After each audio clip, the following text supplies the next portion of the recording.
How's it going, everyone? Welcome back to the GSMC Chip Shot Football Podcast, brought to you by the GSMC Sports Network. I'm your host, Manny Maradiaga, live today on the Wednesday, August 21st, on this show to talk about some more NFL storylines to come later on this week, predicting some things and also just talking about the biggest news that we've gotten on today throughout the week. Starting off with Chad Ochocinco mentioning how he expects Ja'Marr Chase to get a contract extension this week. Well, we're already on Wednesday, so, time is ticking if that is to be the case. We're going to talk about what Ochocinco said on that. Plus, in the second segment, adding on CeeDee Lamb and Brandon Aiyuk to the Ja'Marr Chase case, and also predicting how these situations are going to end up and the impacts each of them could make if they decide to hold out or be traded or anything like that. Plus, later on in the show, we're going to go through some of the comments made by Tom Brady on the state of young quarterbacks nowadays, and also what Bill Parcells said on the topic as well. A lot to get through on today's show, so make sure to stick around for those topics, plus much more later on.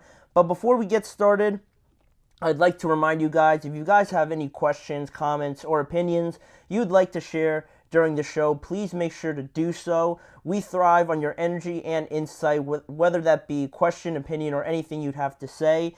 And whether it's a question or anything like that, please be willing to share it. Now, if you want to make sure it's absolutely certain that we get a chance to see your question, comment, or opinion, you are now able to use the Super Chat feature at the bottom of the chat box. Just click on the $ there at the bottom and send in your Super Chat. This way, it guarantees that your message gets on the air, and it's also a great way to support our channel. We rely on your support to keep bringing you the sports content that you love, and we appreciate it every time you guys are able to do that. So go ahead, again, let us know what you're thinking. Hit the Super Chat button and share your opinion, question, or comment. But also, if you do prefer an alternative, you could still use the old tip and donations link, gsmcpodcast.net, to tip, donate, and leave a comment or question there if you prefer. We couldn't do this without your amazing support, and we're so thankful to have you guys as part of our community. And again, it makes the show a lot better if you guys share your opinions, so please go ahead and do that. Use the Super Chat feature in the chat box. But now we are able to start on the first segment, very heavy on the wide receivers to start off. Starting off with one of them, Ja'Marr Chase.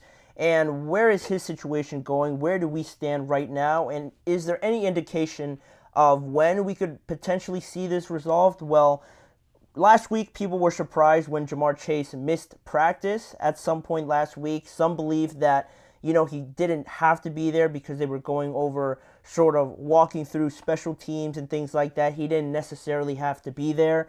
But others still took it as more serious that, he's not at practice. Is he going to turn this into a holdout situation or anything like that? But, he did come back to practice a few days after that, after their second preseason game, but still not actually practicing, just being there, being present as a hold-in that he continues to go on through this offseason and through training camp. But now, in terms of any development, any sort of breakthrough with this, head coach Zac Taylor still refuses to clear up anything, whether last week's absence especially was excused or unexcused, and still not saying too much overall on the status of Ja'Marr Chase, whether or not he feels that this is being close to being resolved or anything like that. He's staying pretty mute about it, which is a little frustrating. Honestly, if I'm a fan of the Bengals, I would be a little frustrated if the head coach didn't come out and say anything about it. You look at the other situations, Jerry Jones can't stop talking about it. Mike McCarthy has said something,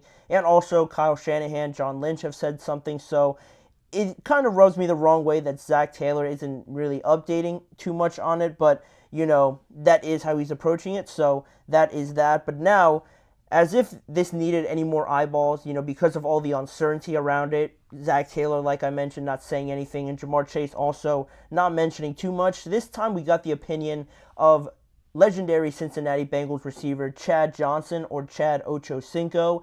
He talked to Adam Schefter over the weekend about any updates, anything he's hearing from Ja'Marr Chase or from this situation. And Chad Ochocinco said Ja'Marr's deal will get done probably sometime this week. definitely before the season starts. Absolutely. And Adam Schefter asked him, how does he know? And Chad Johnson said, I just know.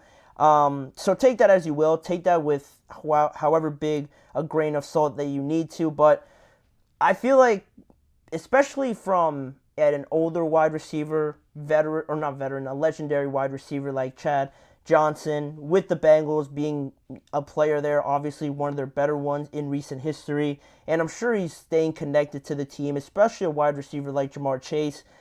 This does hold some weight to me. Do I fully believe it's going to happen this week? That part I don't know, but if he's confident about it, I think this will end up being a positive case for the Bengals, but still, it's not the most reliable source to a lot of people, probably you could say, but it is some pretty big words to come from Chad Ochocinco, and also, that's not everything he said, but I'll get to those comments a little bit later on.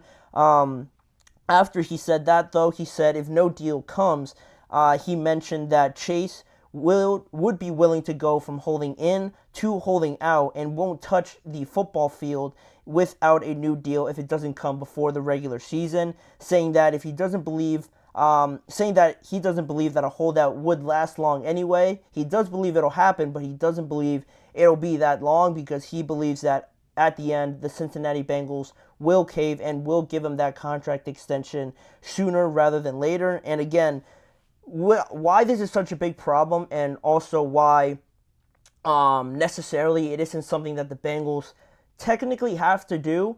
The problem lies with Jamar Chase, set to make about $4.6 million this year on the last year of his rookie contract, which is obviously criminal for a guy like Jamar Chase to be making less than $5 million per year. Rookie deal or not or anything like that, that can't happen. Jamar Chase shouldn't allow that to happen, obviously, because of how much he means to this team. But at the same time, the Bengals, again, the biggest thing around this is that they don't have to extend them because they still have next year on that fifth-year option deal if they decide to not get anything done this year.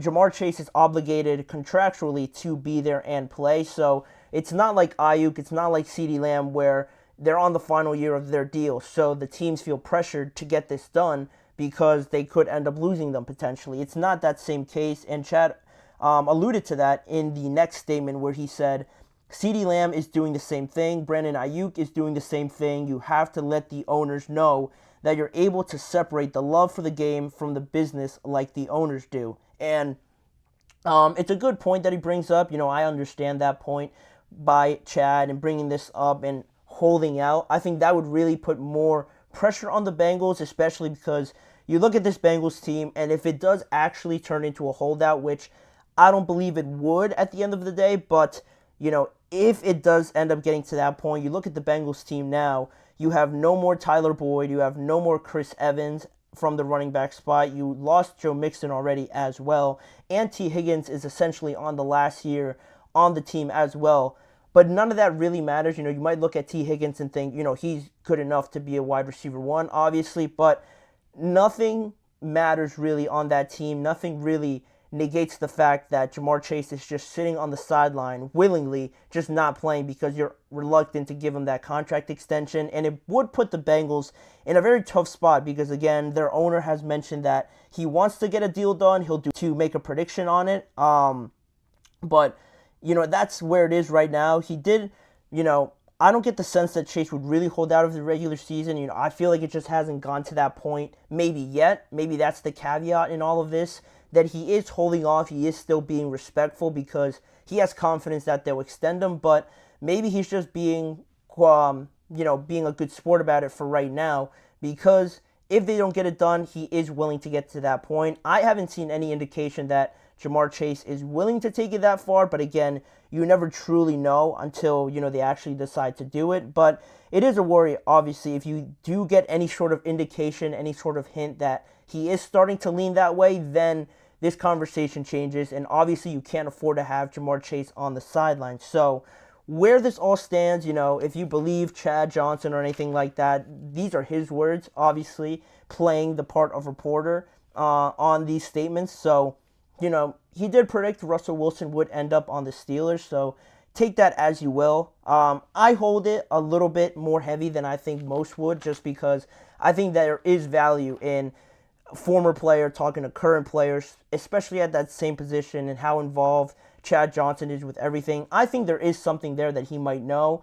For all we know, he might be talking to Ja'Marr Chase pretty regularly, obviously, if they're close like that. Again, I don't personally know that, but it seems like he has that good of a relationship with current players and especially players for the team that he used to play for. So it could be leading that way. There's a lot of unknowns with this because the biggest thing is that the Bengals don't need to do it, but how far is Ja'Marr Chase willing to take this into the regular season, potentially holding out if it gets to that point? We're just in a spot right now going out there and playing, and if he does that, has he missed a lot of training camp where he's not up to his best right when week 1 starts? That's another thing that you have to consider if Ja'Marr goes out there and plays, or maybe he just holds out. Maybe that's the hint. Maybe he hasn't been practicing. He's willing to sit out of week 1 because he knows he's not going to be ready anyway, so let's just hold out. All of that, are the factors to come into this situation. It's a very fascinating one because, again, it is early for when wide receivers or players would ask for that extension, but it makes sense with how hot the wide receiver market has been. Why wouldn't Ja'Marr Chase want to get in on this action sooner to guarantee his contract, his playing ability over the next few years? But we're going to touch on that a little bit more after this break, because when we come back, we're not only going to talk about Ja'Marr Chase, but also include Brandon Aiyuk and CeeDee Lamb, because those three are the biggest contract situations still left over. The clock is ticking on the start of the regular season, and these guys, I don't think anybody for sure knows who's going to get extended and who is not. So we're going to do a little bit of predicting the impact that their absences could have on their teams, and just going over the course of events that have happened over the past few months, and just talking about it and where we see these situations going. So that'll be coming up right after this break. You're listening to the GSMC Chip Shot Football Podcast. I feel like I'm losing my mind. Is everybody in the world blind? Please, Lord, give me a sign, a sign. I feel like I'm losing my mind. Is everybody in the world blind? Please, Lord, give me a sign, a sign. I wanna be the greatest. Everybody on the fake shit. I look around and feel like everybody is the fakest. I make this every day and I'm impatient, hoping one day I blow up from the basement. Statement, the top is so vacant. I don't hear shit that I think is amazing. Waiting for my day when I'm playing sold out shows for 1,000 faces. Hey, give me that crown, get in my way and to be put down. It ain't your place, all this my town. If I want that shit, then I'll get it right now. I'm losing it, the noose it fits. I'm losing shit, a stupid myth. You choose to live or choose to dip. You choose to fight or lose your grip and lose a gift. I feel like I'm losing my mind. Is everybody in the world blind? Please, Lord, give me a sign, a sign. I feel like I'm losing my mind. Is everybody in the world blind? We are now back quickly on the GSMC Chip Shot Football Podcast to continue on from our discussion in segment 1, now including the other wide receivers that still need a resolution found in their contract negotiations on top of Ja'Marr Chase. Now we're bringing in CeeDee Lamb and Brandon Aiyuk because there is less than 3 weeks left for the start of the regular season, and still there's really no solid evidence or any solid, reports or anything that we've heard so far that any resolution is coming for Brandon Aiyuk, CeeDee Lamb, or Ja'Marr Chase. Yeah, you might point out some recent reports by Schefter or Ian Rappaport or any of these guys, but again, I feel like it's more of the same so far with all the reports that we're hearing, and I don't know what to believe anymore, especially with this Brandon Aiyuk situation being, sort of closer to this, because I'm a Steelers fan, and is he going to get traded? It doesn't look like it one day, and then another day,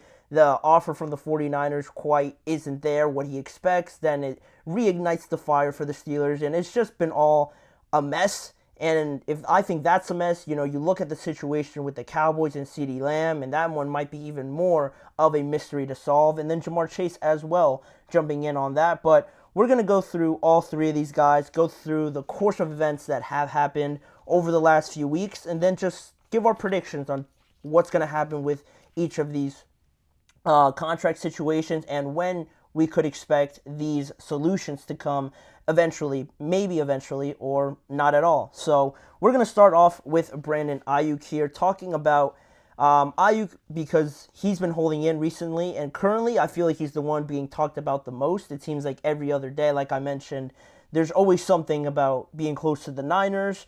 He's not quite there yet. He doesn't like their offer too much. Maybe he's thinking of a trade.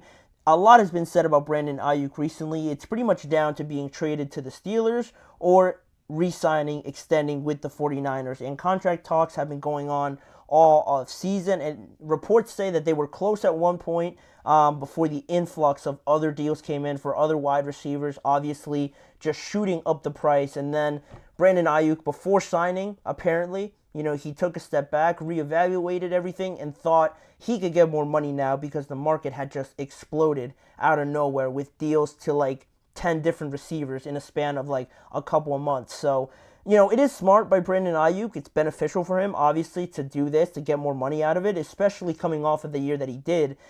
He has a lot of leverage in this situation, obviously, with how the trade talks have also broken down. He has requested a trade, unlike the other two wide receivers, so that, again, gives them a bit more leverage. He shot down the trade offer from the Patriots. They were willing to give him a lot of money, and it seemed like they had a trade down with the 49ers. Same thing with the Browns. It seemed like they had a contract for Brandon Aiyuk and a trade suitable for the 49ers. But again, Brandon Aiyuk and that power to be willing to accept that contract and get things moving, he declined that as well. So there is only two options now, like I said, Steelers or staying on the 49ers. And there's a lot of uncertainty, obviously, with the different reports. And also, Brandon Aiyuk, I think, has been the most active of the three, posting cryptic messages, not showing up to voluntary workouts, and then showing up to training camp and not participating in practice.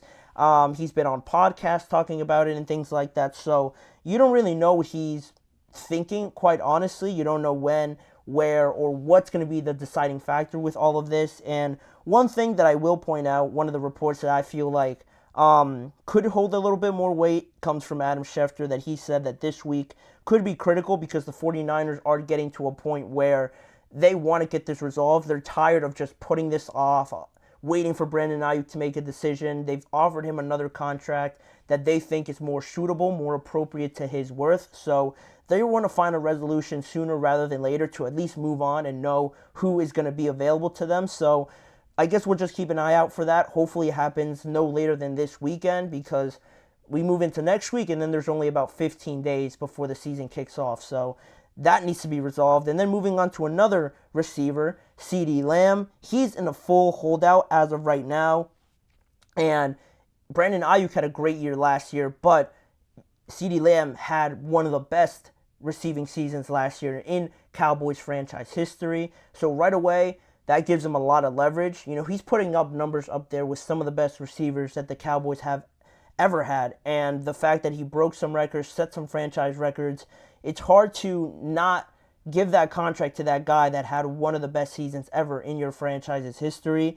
But like I said, they're dealing with a full holdout. He hasn't been present at all throughout the entire offseason. So not at voluntary workouts, not at training camp at all, not even just showing up. He's just not been there. And unlike Brandon Aiyuk as well, we haven't heard much from CeeDee Lamb at all. They brought it up to him at one of his camps, but again, he just shot it down, saying that he's not going to talk about it. He's only going to take questions about the kids at his football camp. So he's been kept pretty quiet about it. He's kept to himself and just waiting for things to play out as they should. It feels like he believes that he's done enough, that he doesn't need to talk, because he arguably was one of the best receivers, if not the best receiver last year in the NFL. And a lot of their success was predicated on how he performed. And you want to look at Dak and the situation that they have dealing with his contract extension as well.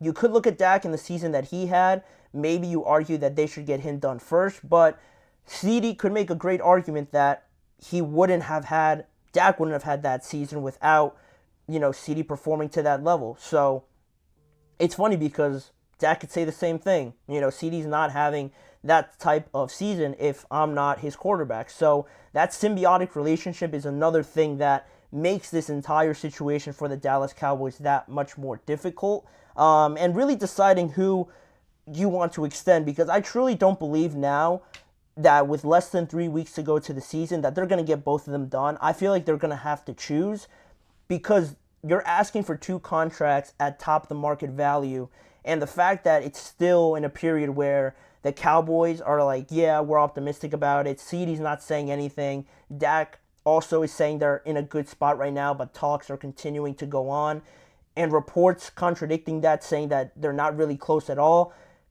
I don't think there's enough time to get to a point where both sides are happy in both contract negotiations. So to me, it seems like they're going to have to pick, and I really believe that they're going to go with CeeDee, but I'm going to hold off on why in just a few seconds. After I just go through Ja'Marr Chase's situation just briefly, after I just went over it in the first segment, he has 2 years left.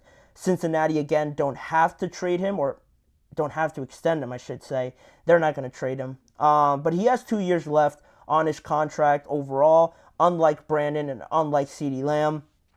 They're on their last year of their deal. Zach Taylor been kept pretty quiet about what is going on with Ja'Marr Chase, what he feels are Ja'Marr Chase's feelings, whether or not he believes he's going to hold in or hold out. That's another layer of this that has been added on, like I mentioned, from Chad Ochocinco, that could this hold-in be turned into a holdout once the regular season starts? That would be worst-case scenario, obviously, for the Bengals. And it's just in a weird spot because he is supposed to make very little money for the type of receiver that he is, and he still has that fifth-year option. So really, the Bengals don't feel a deadline right now to get it done because he is under contract to be on that team. And I don't think they're finding him right now because he is there, obviously, but once the regular season starts, maybe once they start finding him, if he does hold out, they probably feel confident that he'll show up and he'll actually play. But that's still a couple weeks away. We don't know. And that's the scary part about it. You just don't know where Ja'Marr Chase's head is at right now in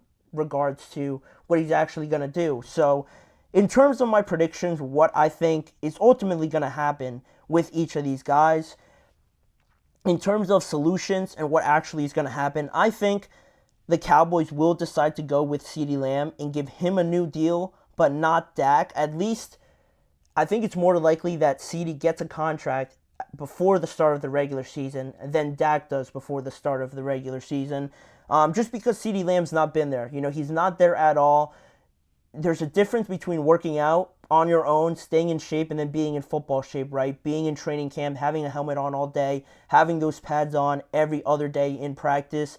He could be doing a fantastic job of staying in shape, but again, it's not enough for me to believe that he's going to be in football shape once he comes back right up against the deadline of the regular season. That's why I believe they're going to prioritize CeeDee Lamb a little bit more. I think he'll be the first one to get it done. And then with Dak, the way that he has approached this, it seems like he is content with moving on from the Cowboys. They might not be okay with that, but Dak's not making a big deal about it, and CeeDee Lamb, more so than not, is making more of a big deal about it than Dak. So I feel like you have to address the guy that isn't even in the building before you address the quarterback, which seems backwards, obviously, because Dak is the quarterback, and he did play a great year last year, but to me it seems like CeeDee right now seems to be a little bit more of the priority because he just isn't there, and you need him very much there to even have a chance. If they don't have him there, it seems like he's the most willing to hold out. And even if you do extend Dak and CeeDee's not there, you're not going to win many games. Honestly, that's the truth. If you don't have CeeDee Lamb there, I can't name another receiver for the Cowboys other than Jalen Tolbert and Brandon Cooks, and those guys are not number one receivers. So that's why I feel CeeDee will get a deal first before Dak. And then you look at Ja'Marr Chase.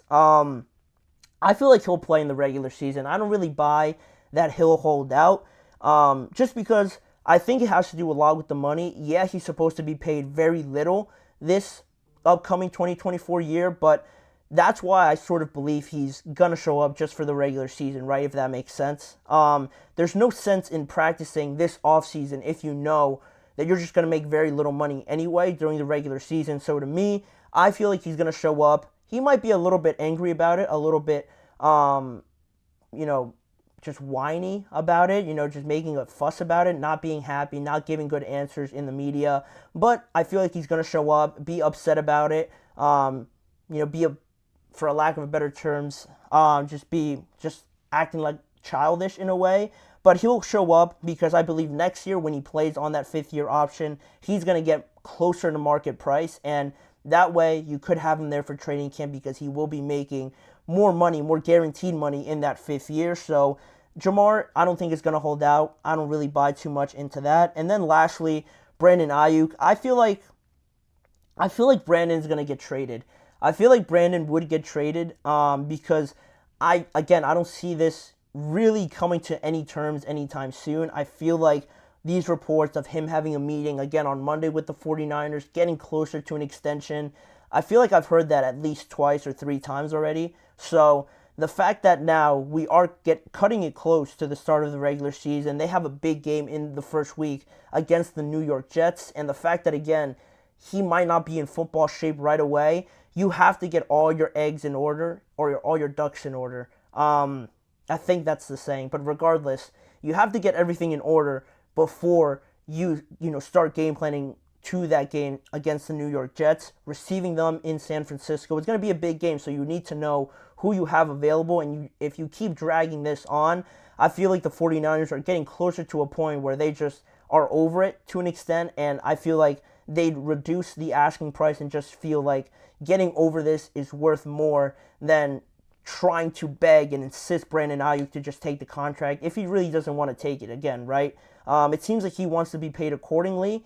So he does hold a lot of power, but at the same time, he is contractually obligated to be there. But again, I feel like he would hold out, and that really does no good to the 49ers at all. So I believe that they'll cave, trade him, just because they have bigger goals set out for 2024. They can't have this situation in their mind, clogging up their mind, because they're trying to win a Super Bowl. And if you have players who win a Super Bowl, a lot of pressure on Kyle Shanahan as well. So those are my predictions on how these situations will end up for each receiver. Leave your guys' thoughts on whether you agree with me or whether or not you think I was wrong with one of my predictions. Leave your guys' comments using the Super Chat feature, of course, in today's show. But regardless of that, we're going to move on to our next topic, a pretty open discussion that we're going to have on some comments Tom Brady made about the rookie quarterbacks being ill-prepared compared to past years when he was a quarterback, and also legendary coach Bill Parcells also touching on this situation in a different sort of way, approaching it from a mental side of things for rookie quarterbacks. I'll get into all the details on what those two guys said after this break. We'll be right back. Looking for your daily fix of sports talk without having to pay for it? GSMC Sports Network is available on YouTube. Just search GSMC Sports Network. Get your fix of daily sports talk shows on YouTube, absolutely free. NFL, college football, NBA, MLB, MMA, UFC, fantasy football, and so much more. GSMC Sports Network has shows running all day long, with new sports shows starting every 2 hours. Just like on your favorite cable sports channel, except GSMC Sports Network is absolutely free. Just search GSMC Sports Network on YouTube to catch one of your new favorite shows, like the GSMC College Football Podcast, Chip Shot Football Podcast, Hoops and Heels Women's Sports Podcast, GSMC Basketball Podcast, and so many more. Check it out for yourself. GSMC Sports Network, now available on YouTube absolutely free. Search GSMC Sports Network on YouTube right now.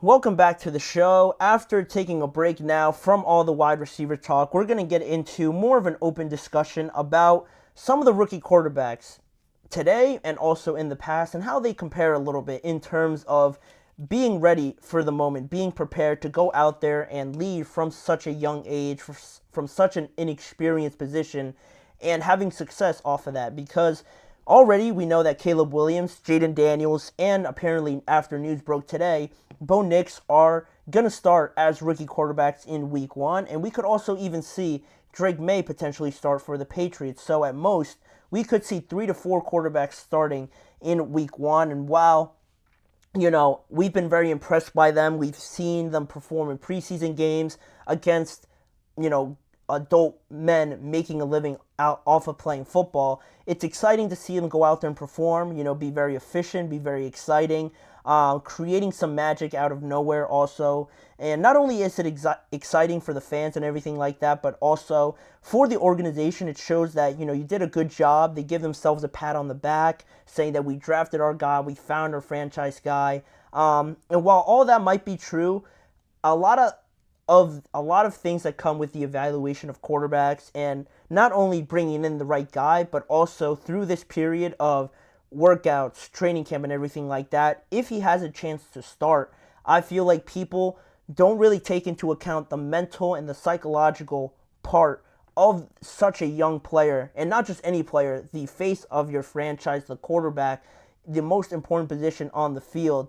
Not a lot of people take into account how ready they are mentally when they are deciding to make this decision of starting a 24, 22, 21-year-old quarterback coming off of a college season. And in this discussion, there was Bill Parcells, who made a comment on this, and also Tom Brady speaking over the weekend on the level of preparedness that these rookie quarterbacks, are forced almost to start in the NFL by lacking that command, that control. But before we get into what Tom Brady said, I thought Bill Parcells made a good point about this earlier on this week when he mentioned it, and talking about starting rookie quarterbacks from his point of view, obviously being one of the greater ones that we've seen in recent history in terms of head coaches. He spoke on the Boston Globe recently in regards to the hype around Drake May and starting rookie quarterbacks just in general. He said, fans never consider the psychological makeup of the player you're getting ready to throw to the wolves. What you really have to judge is the timing and the chance to succeed. Sometimes, if they don't succeed, it destroys them. And he goes on afterwards to say, fans will say, well, if he can't take it, we don't want him anyway. But when this is a high draft choice, you've got to do everything in your power to allow him to have a chance to succeed. And to me, that resonated pretty resoundingly, just because, again, it speaks a lot to the fact that, a lot of times you're looking at the physical makeup, how, exciting they are when they take off for a 20-yard run, they escape a sack, they escape another one, and then they just chuck it down the field, they make a good throw on the sideline and things like that. It all looks great, like they've done this a million times, like it's almost too easy for them in a sense, but when you see it, the context of it matters. Playing in preseason is obviously not playing like it is in the regular season. And once you get to the regular season, every week counts pretty much, just because it's not like an NBA season, obviously, or an MLB season where you're playing multiple games a week. You can drop one here, you can drop a couple in a week, and you're still considered one of the best teams in that respective sport. You have to almost win as many games as possible to give yourself a chance in each conference, because now, more so than not, I think ever, honestly, the competition within each conference is very high, and it seems like almost a bunch of the teams, it almost seems like there's 4 or 5 teams at least in each conference that has an elite level quarterback, and there's only 7 spots in the playoffs. So starting a rookie and believing that they're able to, carry that pressure right away, right after making the transition, or I shouldn't even say making the transition, trying to make that transition over from college to the NFL. It's a lot. It's a lot, not only dealing with the physical side of it, obviously, week to week, being that guy expecting to perform, but also the mental side of not performing well one day, making a bad throw, making a bad read, and knowing that afterwards the media is going to kill you, maybe the fans start to turn on you, and that's where I think Bill Parcells is sort of coming from that state, and something that he obviously took into account when he was the head coach. And similarly, when I recently saw Tom Brady speak at Fanatics Fest over the weekend on a edition of the Stephen A. Smith Show, he spoke in an interview with him and talked about one thing that he really didn't like in regards to rookie quarterbacks. And I also have that statement. He said during Fanatics Fest that I think it's just a tragedy that we're forcing these rookies to play early, but the reality is the only reason why they are is because we've dumbed the game down, which has allowed them to play. And afterwards he added that quarterbacks don't have the same expertise, don't have the same command and control of an offense coming in when they are ready to start in comparison to now where they are just forced to start and they don't really know too well what to do out there when things go bad. He mentioned a good example of seeing sometimes how rookies are out there, and he related it back to himself when he mentioned that sometimes he would get a play call that they've worked on all week, and he'd get it, he'd think, great, we got this play, and he'd look at the defense and think, wow, this play's going to work, this is perfect, let's snap the ball. But in other instances, when he was a young player in the league, after developing so many years as the backup, even going to college as well, bringing that level of expertise to him, when he did get a chance to start, if the call that came in wasn't going to work against that set defense, he was able to audible change it and snap that ball knowing that that play was going to work. Nowadays, he alluded to the fact that quarterbacks now, because they don't have that same control, because they're not really prepped, they're not really developed from college into the NFL, that they just snap the ball anyway, and they are just accepting of the fact that the play's not going to work. They're going to try to make it work, but a lot of times it leads to a lot of mistakes, and then that way they make that mistake or the play just blows up and they look like the bad guy. They look like they don't know what they're doing. They look like they've made the wrong read, and that way, not a lot of fans take into account that, they're just not mentally there to make that play. They don't have the mental experience. They don't have the mental reps to say, this defense is lined up like this, I'm going to audible to this play and make sure everyone's in line this way rather than just calling the play anyway because that's what the coach thinks is going to work. And from that point on, both of those statements kind of reminded me of what we talked about yesterday with Tua Tagovailoa and the comments that he made with Brian Flores, and just that physical aspect of rookies and how Bill Parcells put it, almost like when you have a young guy like Tua coming in, a guy that you're supposed to invest in highly because they drafted him at number 5, with that psychological part of the game already being a question, nobody knows how Tua's approaching this situation of eventually maybe getting the chance to start. He's still trying to learn everything that comes into being the starting quarterback, being a quarterback in general in the NFL. He's still trying to get that all in line. And then after years of this going on, you hear how Brian Flores was almost talking down on him, saying that you shouldn't be here, this other guy should be here, you haven't earned this, and that destroys their mental side of it, obviously. And not only that, but like Bill Parcells said, I'll pull it up again, one of the biggest things he says is that sometimes if they don't succeed, it destroys them. And I feel like that was almost what happened to Tua in that situation with Brian Flores. And not to just specify to this situation, but it just brought it up to me because I talked about it yesterday. The fact that you threw him to the Wolves halfway through the year, and he might have been super nervous, super unprepared to take that role right away. You just felt pressure to throw him out there because he was a first-round pick.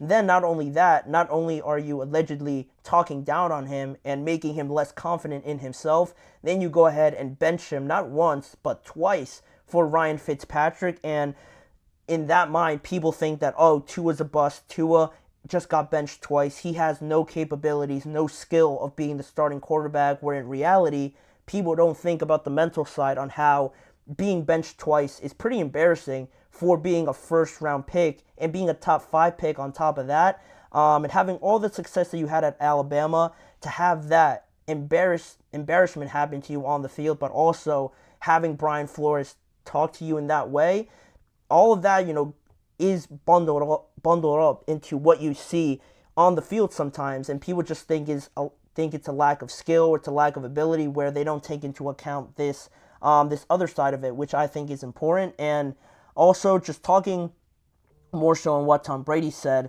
they're not truly ready to start in a lot of situations because of that lack of command, the lack of years preparing for a situation where they've had to audible, they've had to change the play. A lot of times, especially in college, you're starting to see the transition from it where players are just starting to hop from team to team, and they're not really learning, or they're not really developing, earning their spots on these teams. And it, like he said, it's almost dumbing the game down where they spend a year here, they spend a year there, and they don't really learn too much about an offense or being comfortable enough with it to audible and make all these adjustments. By the time they enter the draft and they, get drafted to any team, they are expected to do that at this highest level because that's what defenses sometimes force you to do, and they struggle with that. So it almost goes hand in hand with the psychological part of it, not being prepared, and getting bundled up into how this could all go wrong. Because what the funny thing about coaches and the level of engaging the level of preparedness for these young rookie quarterbacks, I know there's obviously a lot of pressure to start them. It almost feels like someone's breathing on the back of your neck because you have all this pressure to start this highly drafted rookie, and you feel like you need to start them. Maybe that's what Brian Flores was feeling at the time, but at the same time, if they're not ready, and at the same time you don't gauge the mental side of it, how prepared they really are in mastering that offense, what ends up happening at the end of the day is that coach ends up being fired, and then you're looked upon as the bad guy in the entire situation. You end up losing your job, and then unideally you get a situation like Tua. If you're Brian Flores, he stays, you get fired, and a couple years from now Tua is one of the best quarterbacks, or was one of the best quarterbacks just last year, and that doesn't look good on you as well. It shows a lack of evaluation in rookie quarterbacks and things like that. And I think I would agree with Tom Brady in saying that more so than not, quarterbacks nowadays are more unprepared, and it is harder to see and gauge which quarterbacks are ready to start. And that's why I started this off with mentioning how we could have 4 quarterbacks starting, because it is a lot and it is exciting, but the level and the idea that they are all ready to start right now, it's highly unlikely that all of them are at this high level of knowing the offense perfectly, knowing how to audible out of plays, and the mental side that comes with it as well. You don't truly know how they're going to react to that. So yeah, a lot of them are starting, but I just worry that maybe it could be a little bit too quick for some of them. I would have loved to seen Jacoby Brissett play. I mean, that one's not subtle, but I would like Jacoby to start. Ideally, I would have liked Jarrett Stidham to start. And it was different for Caleb and Jaden just because they were drafted so highly.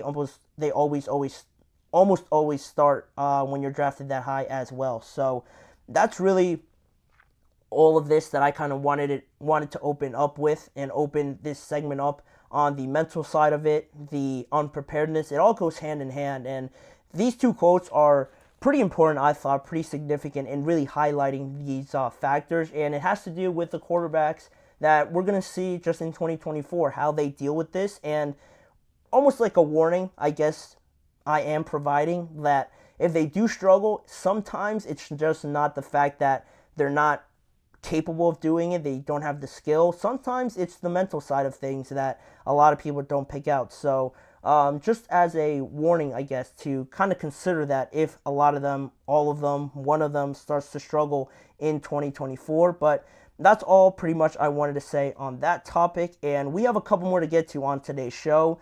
Staying on the topic of quarterbacks, Brock Purdy, highlighting the fact that he played this past weekend in the preseason, which I'm a fan of, but the way that he did it and who he played with raised a lot of questions in the media, so we're going to highlight that. And also, in the last segment, we're going to go through some potential changes still coming to the new kickoff format before the start of the regular season. So stay tuned to that. We'll be right back after this break.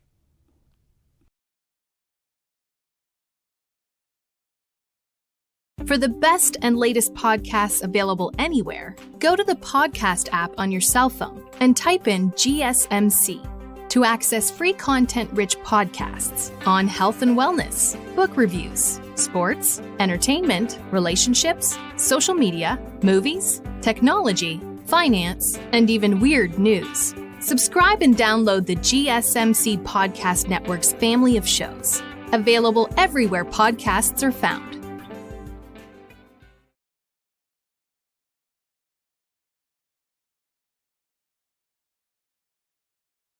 Back here on the GSMC Chip Shot Football Podcast, and now talking some more about a different quarterback in this regard. Not a rookie quarterback, but someone that was drafted very late in a couple years ago, in the draft a couple years ago, that being Brock Purdy. Now obviously turning into this superstar quarterback to some. There are some that still doubt him, but I am a believer in Brock. I think he is better than a lot of people give him credit, but because I hold him so high, I feel like he should be treated like a starting high-caliber quarterback, right? And what happened over the weekend wouldn't happen to any other elite high-caliber quarterback, which, raised a lot of questions and sent some criticism over to Kyle Shanahan as well from some people, because Brock Purdy got his first action of the preseason on Sunday versus the Saints, and he didn't play too much. He only played 3 series in San Francisco's win over the Saints. About 11 snaps. He went 2 for 6 with 11 yards. It's not impressive too much. It is the preseason. He only played 3 series, so take those numbers as you will. It almost just felt like he was just out there to get the body moving a little bit, right? I don't have a problem with it. I'd like to see quarterbacks play in the preseason, but the way that it was set up for Brock was a little bit questionable, or very questionable actually, because the weird part about this is that Brock Purdy played all 3 of those series with second and third string players from the 49ers, and already that seems backwards and that seems wrong in every sense of the matter, just because you do acknowledge the fact that you struck gold finding Brock Purdy, and the fact that he is this great. That's awesome for the 49ers, to get him that late and be your franchise quarterback. That's awesome. But you gotta protect that guy. You gotta treat him accordingly. And I'm not saying that the draft spot really influences at all, but you gotta value it a little bit more. I feel like you gotta value Brock some more, because to put him out there with second and third stringers, it's just calling for something to go wrong, where it could have been easily avoided by playing all the starters and all the starting offensive line. Yeah, Trent Williams might not be there.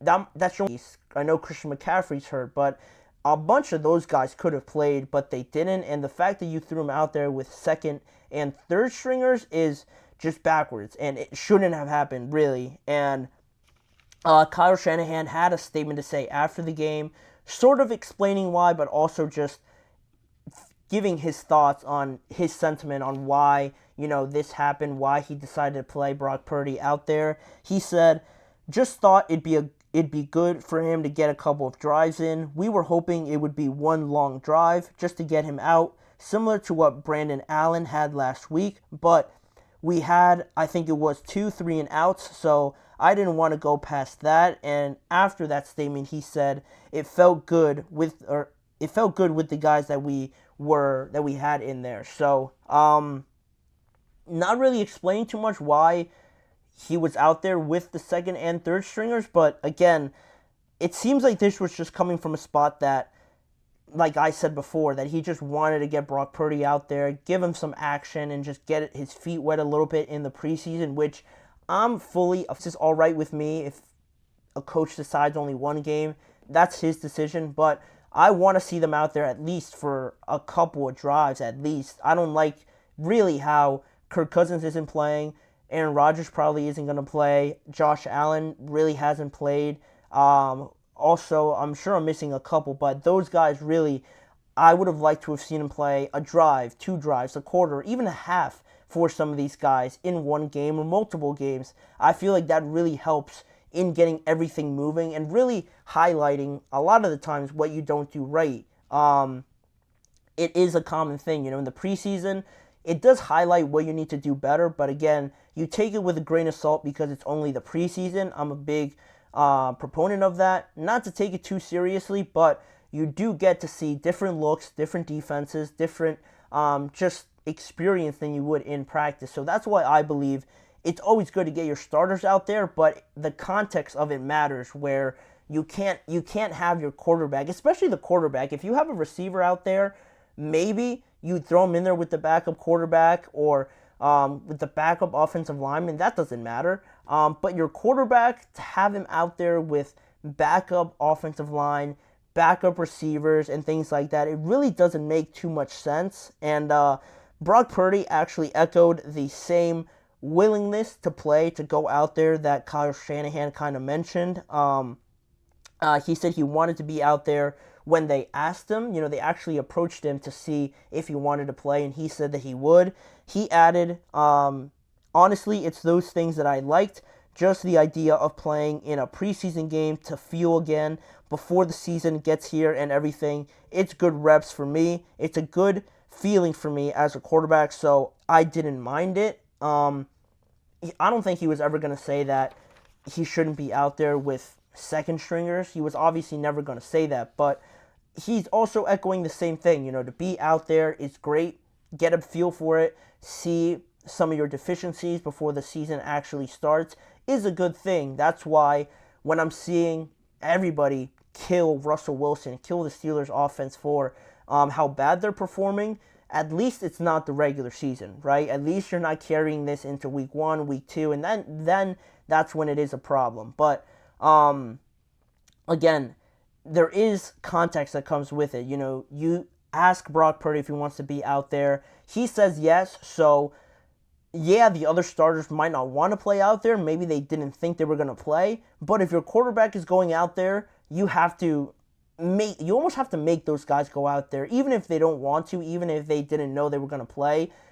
The quarterback's going out there, so at least all you offensive linemen are going out there. That's the least you could do for your starting quarterback. And maybe they didn't want to go out there. Maybe that wasn't the plan, like I said before. But Brock, being a leader, being a big voice in that locker room, if he said he wants to play, and then maybe if he approached his teammates, they would have, I think, backed him up on that. They would have agreed that they could all go out there, because they also know, all those players, all those starters know that if Brock Purdy's out there and he gets hurt, this season for the 49ers is almost as good as, not completely done, but it's not the same expectation, obviously, because you saw what happened when he didn't play in the NFC Championship game against the Eagles. If you injure him like this for a silly decision like this, not only do you lose him and your team, the expectations drop, but it looks bad on Kyle Shanahan, who is under a lot of pressure already to win a Super Bowl, and then you get Brock Purdy hurt doing something like this. It looks bad. It looks relatively amateur in a way, but also it shows a lot of the trust that Kyle Shanahan has in Brock Purdy to go out there and not get hurt.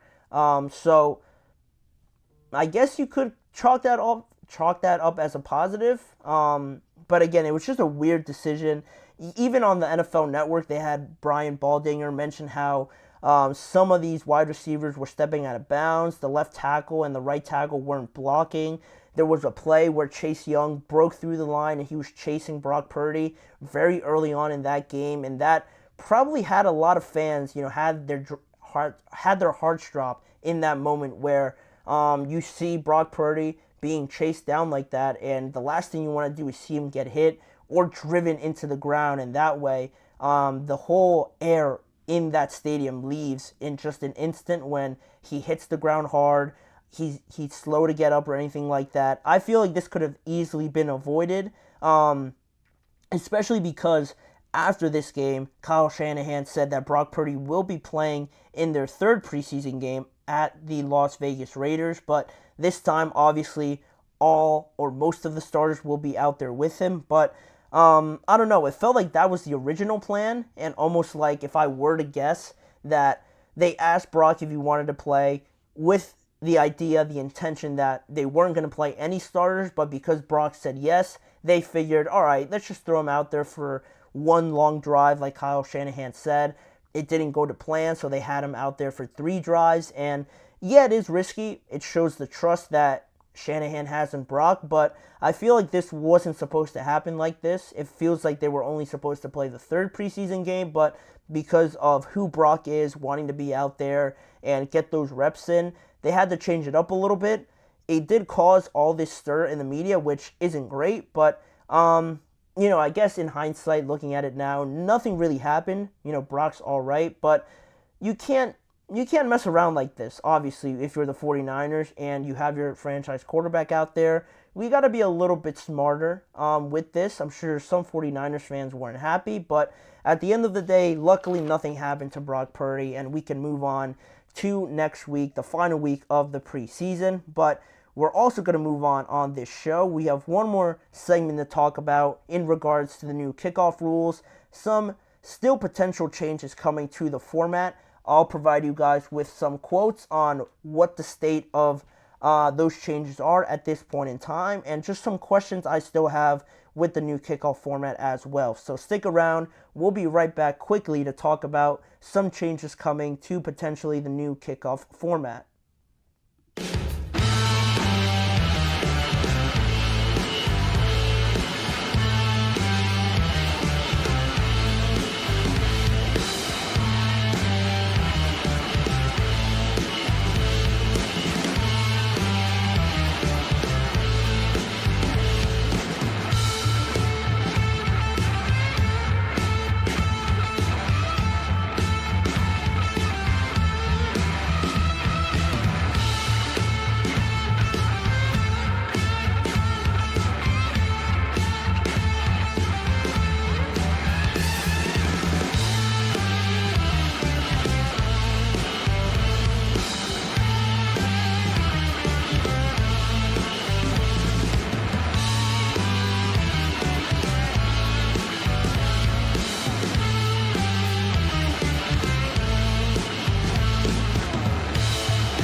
Thank you for joining me here on the last segment of today's show, going over some quick changes that could come to the new kickoff format in 2024. So far, I think so good for the new format, as it has produced more kickoffs actually being returned out of, the end zone or just out of the landing zone, because just in the preseason, we've had 78% of the kickoffs getting returned in comparison to last year, where 63% of the kickoffs were returned in the preseason. So obviously there's a difference between the preseason and the regular season, but initially you're seeing what you wanted out of this new kickoff format, right? And the average starting spot so far has been about that 28-yard line, which seems like a decent spot to start, not too much in an advantage for the return team, and also not such a big advantage for the kickoff team that, offenses are starting from the 25 and the 20-yard line.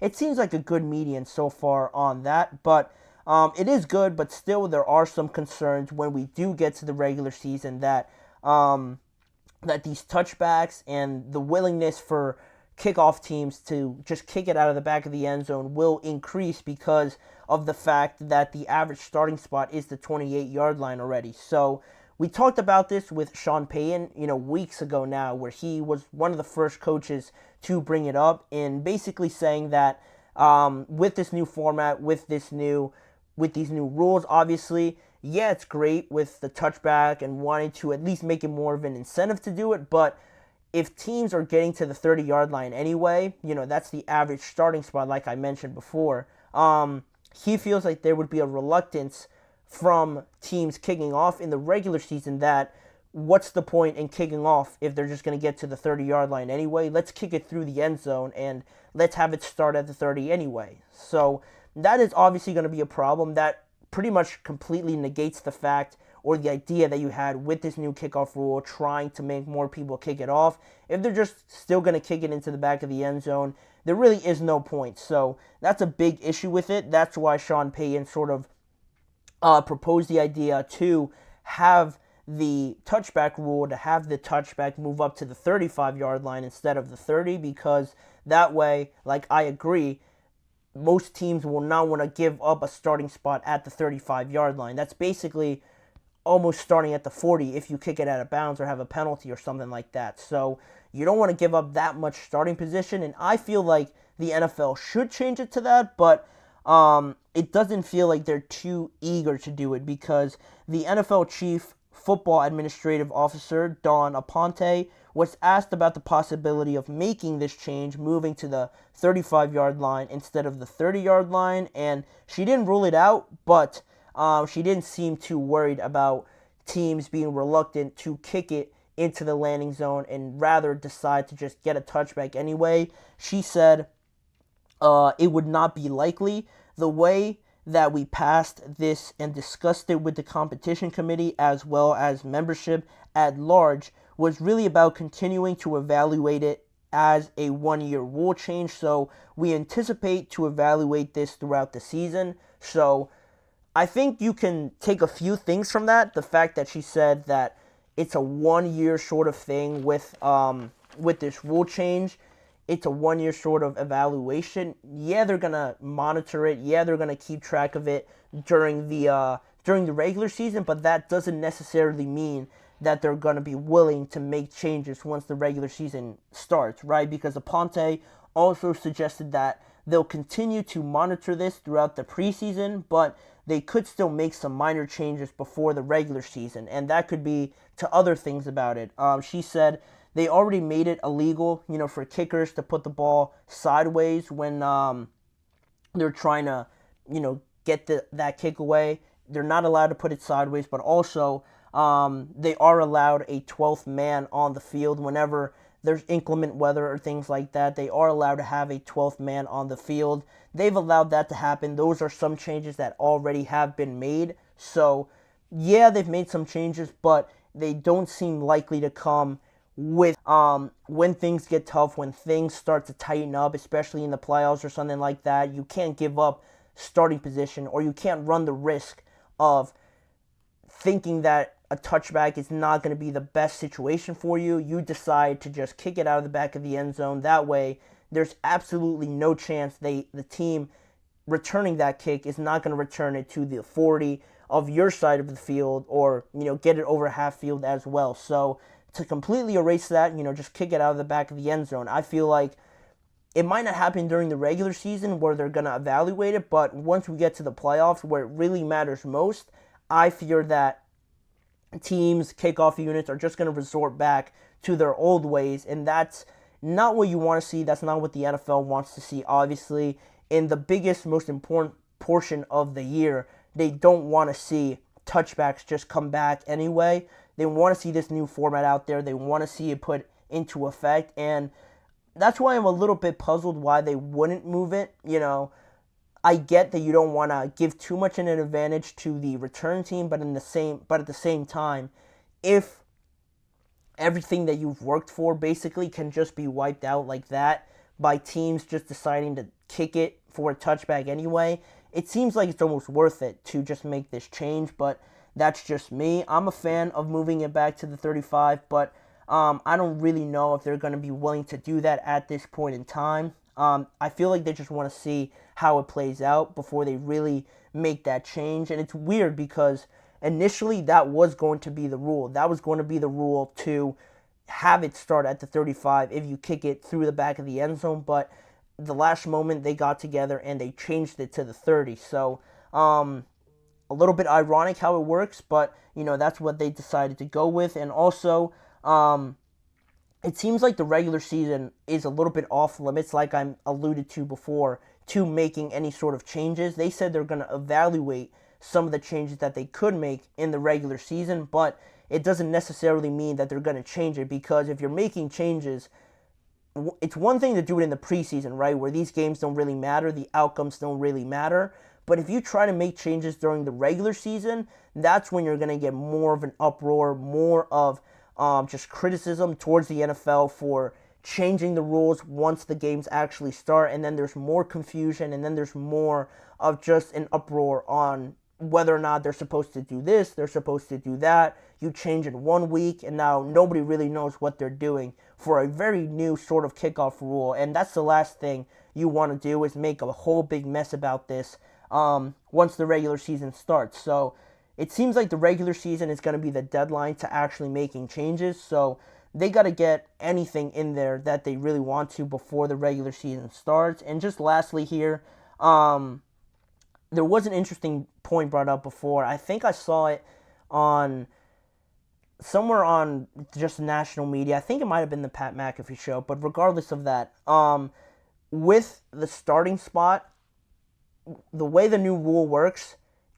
nobody's allowed to move until the returners pick it up and start running with the ball. So the question that comes up from that is, how are you supposed to tell when the kicker, or when the returner, picks it up? Because when you're defending, you want to get a good jump, right? Obviously, you want to get in good position to make the tackle to avoid a huge return, right? But if you're sort of like looking over, trying to look through guys, and you don't really know when the returner picks up the ball, it could lead to some more false starts or offsides, however they call it, and it gets a little bit sloppy, and then that way you still don't have a return at the end of the day.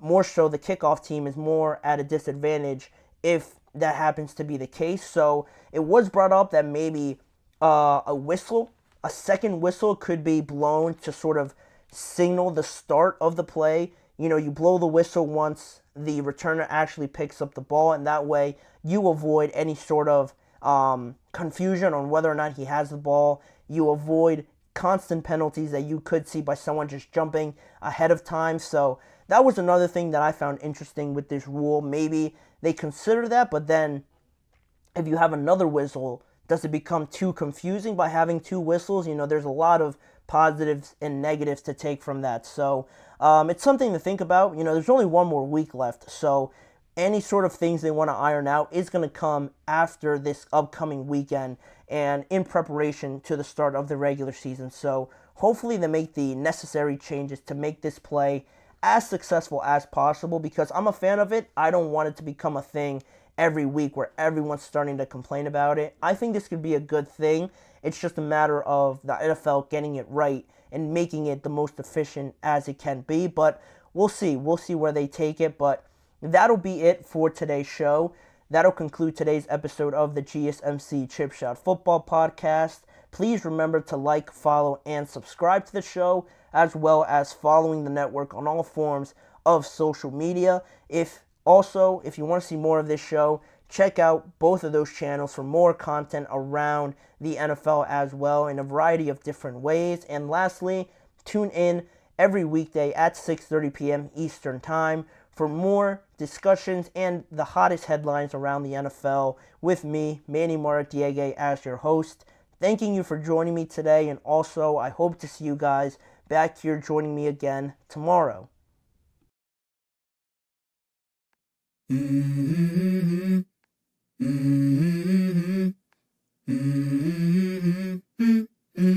Let's go.